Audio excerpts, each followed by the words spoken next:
మొహం సాట్ చేసుకోకుండా అమ్మా, ఒక్కసారి నా చెల్లెలి మొహం చూడు.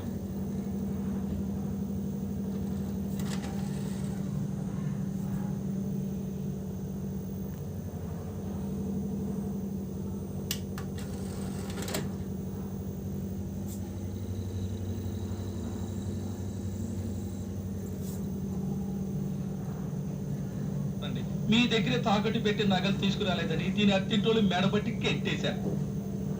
దానికి నన్నేం చేయమంటావు? డబ్బిచ్చి నగలు తీసుకెళ్ళు. వడ్డీతో సహా మొత్తం సెల పెట్టారు కదమ్మా. డబ్బిస్తే నగలు మొత్తం ఇచ్చేసేదానిక. అమ్మా మీకు దండం పెడతాను, అబద్ధం ఆడకండి అమ్మా. నా చెల్లెలి జీవితం అమ్మా నగలు.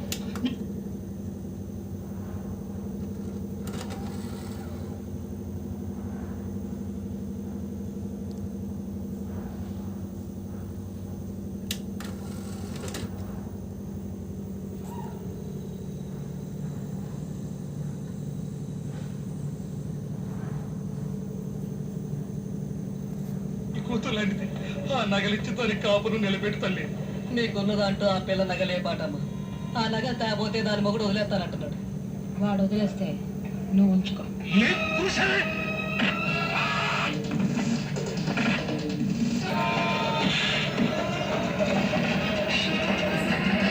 చదువుకో, లేకపోతే పొలాలంటే తిరిగి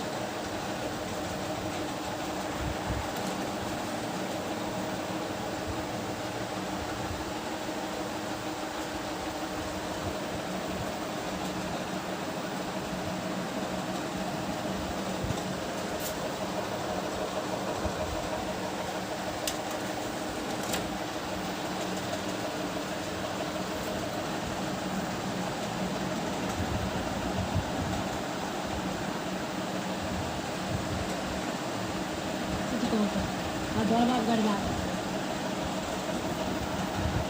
డబ్బు నా ప్రాణం తీస్తే ఎక్కడి నుంచి తెచ్చామంట. అయినా ఎందుకు వచ్చిన చదువులు మనకి?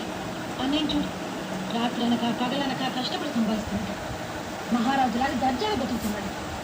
నువ్వు కూడా ఈ వేషాలన్నీ మానేసి అన్నయ్యకి సాయంగా ఉంది. నా వల్ల కాదు, నేను చదివి డాక్టర్ని చేస్తాను. చదివించాలంటే చెప్పు, ఏను యోగ చూసుకుంటాను. ఏంట్రా ఏదో మాటలు? ఏమైందని? చెప్పేమో చదవ